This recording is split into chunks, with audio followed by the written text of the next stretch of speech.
পরীক্ষায় ভালো ফলাফল করার 11টি গুরুত্বপূর্ণ টিপস, যেগুলি আপনার কাজে আসবে অবশ্যই। মানুষের জীবনে শিক্ষাগত যোগ্যতার মাপকাঠি হিসেবে পরীক্ষা নেওয়া বিভিন্ন সময়ে একদম শিশু বয়স থেকেই শুরু হয়ে যায় এই পরীক্ষার বিষয়।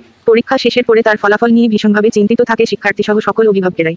সকলের মধ্যেই ভালো ফলাফল নিয়ে উত্তীর্ণ হবার একটি বিষয় লক্ষ্য করা যায়। কিন্তু ছোট্ট কিছু ভুলের কারণে ভালোভাবে পড়াশোনা করে ভালো পরীক্ষা দেবার পরেও ভালো ফলাফল পান না বেশিরভাগ ছাত্রছাত্রী। বাড়ির লোকের সাথে সাথেই শিক্ষার্থীর নিজেরও এতে মনোবল হ্রাস পায়। আজ এই প্রতিবেদনে তাই আমরা জানাতে চলেছি এমন কিছু টিপস এন্ড ট্রিক্স যেগুলি মেনে চললে অবশ্যই ভালো ফলাফল করতে পারবেন ছাত্রছাত্রীরা।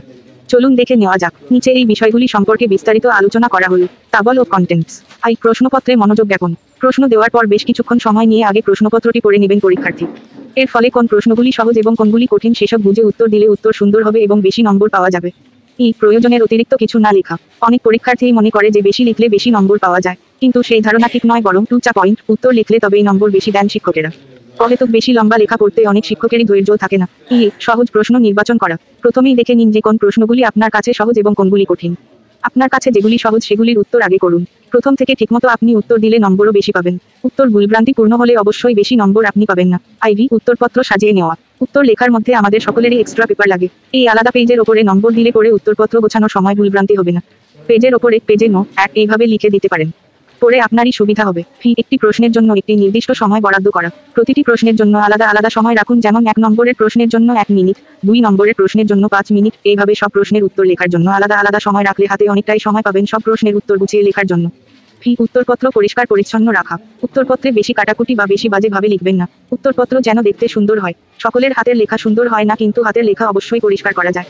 সুস্পষ্ট হাতের লেখা হলে এমনিতেই উত্তরপত্র দেখতে সুন্দর হয় আর তাতে নম্বর বেশি পাওয়া যেতে পারে।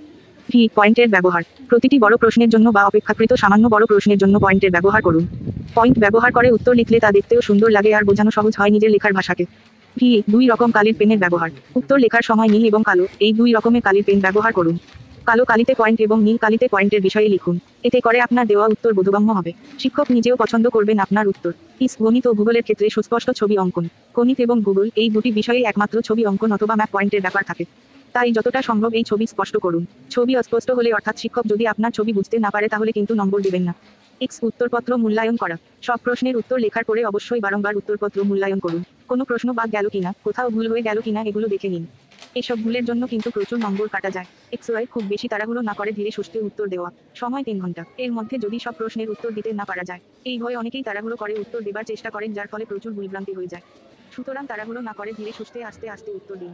উপরোক্ত কথাগুলো মেনে চললে আশা রাখি সকল পরীক্ষার্থী তাদের মনমতো ফলাফল করতে পারবেন। চেষ্টা